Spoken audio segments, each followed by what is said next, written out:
शाम के यही कुछ 6 बज रहे थे। वेदा हेमंतराज जी के साथ घर में एक हवन करना आरंभ करते हैं। वेदा का कहना था कि हवन उनकी सुरक्षा के लिए, क्योंकि जब वो वहाँ उस शक्ति से लड़ रहे होंगे तो हो सकता है वो शक्ति हेमंतराज जी को या उनके परिवार को नुकसान पहुँचाने आए। तो उसके लिए यहाँ पर एक सुरक्षा घेरा होना बहुत ज़रूरी है।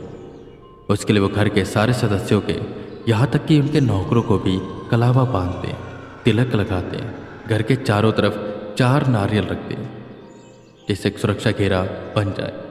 हालांकि ये बस 1-2 दिन के लिए ही होता है, पर काफ़ी असरदार होता है। कोई भी बुरी शक्ति इस घेरे को पार नहीं कर सकती, चाहे वो कितनी भी ताकतवर हो। वहीं दूसरी तरफ वो तांत्रिक उसी मंदिर में बैठा उसी मूर्ति के सामने पूजा कर रहा था। ऐसा लग रहा था जैसे वो किसी का आवाहन कर रहा हो। अचानक से मौसम बदलने लगा, काले बादल छाने लगे। ऐसा लग ही नहीं रहा था कि जैसे अभी शाम हो रही है। बाहर देखने में लग रहा था कि रात हो चुकी है। आम के बगीचे में बैठी नीरू ये सब देख रही थी और उसे डर भी लग रहा था, क्योंकि कोई न कोई अनहोनी होने वाली थी। भगवान का आशीर्वाद ले एक झोला उठाकर वेदा उस मंदिर की ओर जाने के लिए तैयार होते हैं। पंडित जी, जा तो रहे हैं आप, पर अपना ध्यान रखिएगा। हम नहीं चाहते कि उस श्रापित मूर्ति की वजह से किसी की जान जाए। हेमंतराज जी ने कहा, जिस पर वेदा मुस्कुराए और बोले, हाँ, किसी की जान जाए, पर बदले में अगर आपको अपनी पीढ़ियों की बेटियां चढ़ानी पड़े, उनकी बलि देनी पड़े, वो आपको मंजूर है। खैर छोड़िए, आज आपकी बेटी का जन्मदिन है ना, जश्न की तैयारी करिए। कल अमावस्या की रात है, पर आपकी बेटी को कुछ भी नहीं होगा। मैं आज उसे सुनहरा तोहफा देने जा रहा हूँ, उसकी जीवन रेखा लंबी करने जा रहा हूँ। बस भगवान के सामने बैठकर प्रार्थना करिएगा कि सब सही हो। इतना बोल वो उस घर के मंदिर के सामने गए, माथा टेका, तिलक लगाया और बाहर निकल गए। तेज हवाएं चल रही थी, जिनसे पत्ते हिल रहे थे। गांव के सभी लोग अंदर गए। ऐसा लग रहा था जैसे आधी रात हो चुकी है। गांव में एक कुत्ता तक दिखाई नहीं दे रहा था। केसरी कुर्ता पहने, सफेद धोती पहने, पैरों पर खड़ा हुआ, शिखा लंबी और अच्छे से बंधी हुई, माथे पर तिलक लगाए और चेहरे पर मुस्कान लिए वेदा उस मंदिर की ओर बढ़ रहे थे।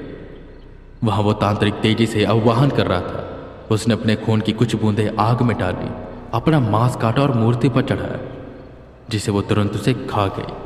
वेदा मंदिर के सामने पहुंचे कि तब एक तेज बिजली कड़की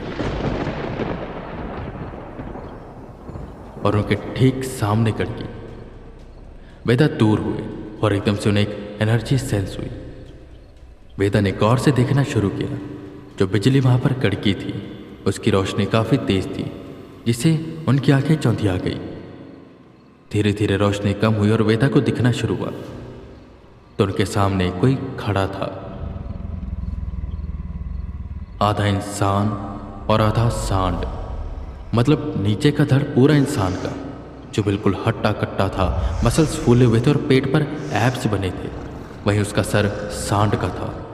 बड़े बड़े नथुने, बड़े बड़े सींग और नाक में गोल सा कुछ लगा हुआ था। आंखें पूरी लाल थी और उससे पूरा धुआं निकल रहा था काले रंग का।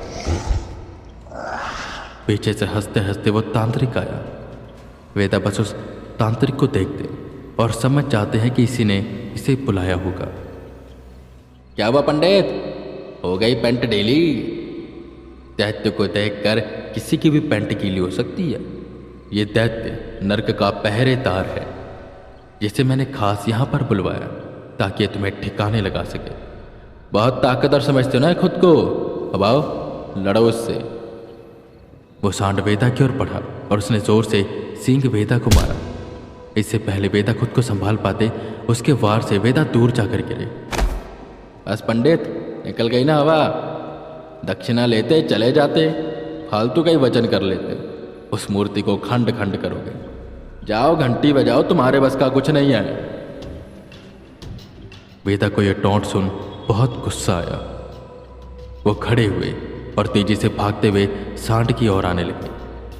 उनका वो टैटू चमका, आंखें सफेद हुई, हल्का सा वो हवा में उठे, ताकत उनकी नस में खून की तरह दौड़ने लगी। वेदा ने सांड जैसे दिखने वाले जीव के पेट पर एक वार किया, जिससे वो दूर जाकर गिरा। पर वेदा रुके नहीं, वो सीधा उसके ऊपर कूदे और उसे मारते रहे। वेदा सच में काफी गुस्से में थे और वेदा को यूं लड़ता देख वो तांत्रिक डर गया। उसके पैर कांपने लगे। तुम कोई इंसान नहीं हो, कोई इंसान इस कदर लड़ नहीं सकता। ये नरक का पहरेदार था, इसे कैसे कोई इंसान हरा सकता है? वो तांत्रिक वेदा को कोसने लगा। वेदा उठे और उस तांत्रिक की ओर बढ़ने लगे। एकदम से वेदा ने अपना हाथ ऊपर किया। एक बिजली तेजी से उस सांड के ऊपर गिरी, जिससे वो तुरंत गायब हो गया। ये देखकर वो तांत्रिक की आंखें फटी की फटी रह गई। वेदा तेजी से तांत्रिक की ओर बढ़ते हैं। उनका मुक्का तांत्रिक को पड़ने ही वाला था कि एकदम से उनके हाथों को किसने रोका। वेदा हैरान हुए कि ये कौन है जिसके पास इतनी ताकत है कि उसने वेदा के वार को रोक दिया। वेदा को एनर्जी सेंस नहीं हो रही थी। वेदा थोड़े से पीछे हुए और उन्होंने देखा तो सामने संजय खड़ा था। संजय वही जिसने वेदा के साथ मिलकर उस शैतान को हराया था। जो हारा है या नहीं अभी कंफर्म ही नहीं था, पर हाँ, ये वही संजय था। तुम यहाँ पर? तुम तो भाग गए थे ना? अच्छा, तो तुम ही वो थे जो दोपहर को छुपकर हम पर नज़र बनाए हुए थे। मुझे लगा नहीं था कि तुमसे ऐसे मौके पर मुलाकात होगी। संजय हंसता हुआ बोला, हाँ वेदांत, मैंने भी नहीं सोचा था। खैर, मैं तो तुम्हारा पीछा कर रहा था, देख रहा था कि तुम कर क्या रहे हो अपने जीवन में। और जब मैंने इस कहानी के बारे में सुना और मुझे इस मूर्ति के बारे में पता चला, मैं खुद को रोक नहीं पाया। इसकी ताकत तो मुझे चाहिए। इसके अंदर बहुत ताकत होगी और अगर इसकी ताकत को मैंने ले लिया तो मैं तो हो जाऊंगा ताकतवर और ज़्यादा। बीच में ही वो तांत्रिक कहता है, पंडित, अब तो नहीं बच पाएगा, मार इससे। तू जो भी है मार इसे। तू जो मांगेगा मैं तुझे वो दूंगा। संजय मुस्कुराया और एकदम से पलटा। उसकी आंखों में गुस्सा भरा हुआ था। वो तांत्रिक की शक्ल को देखकर अपने दांत पे टिटाने लगा। उसने अपनी छोटी सी तलवार निकाली और तांत्रिक को पकड़कर उसका गला रेत रेत कर काटने लगा। उसने उसका सर धड़ से अलग कर दिया। ये देखकर वेदा सकपका गए। वेदा जानते थे अगर इसके हाथ में वो मूर्ति लग गई तो ये और ताकतवर हो जाएगा, इसलिए वेदा उसे ऊपर का रास्ता बताते। वेदांत, चुपचाप बता दो वो मूर्ति कहाँ पर है, मुझे उस मूर्ति को लेकर जाना है। वो भागकर अंदर गया। वेदा उस तांत्रिक के पास गए। उसके पास उस तहखाने की चाबी थी। वेदा ने चाबी ली और नीचे तहखाने की ओर भागे। जहाँ पर वो मूर्ति नीचे थी, संजय को पता चल गया। वो भी बिना देरी किए वेदा के पीछे पीछे आया। वेदा ने जल्दी से दरवाज़ा खोला।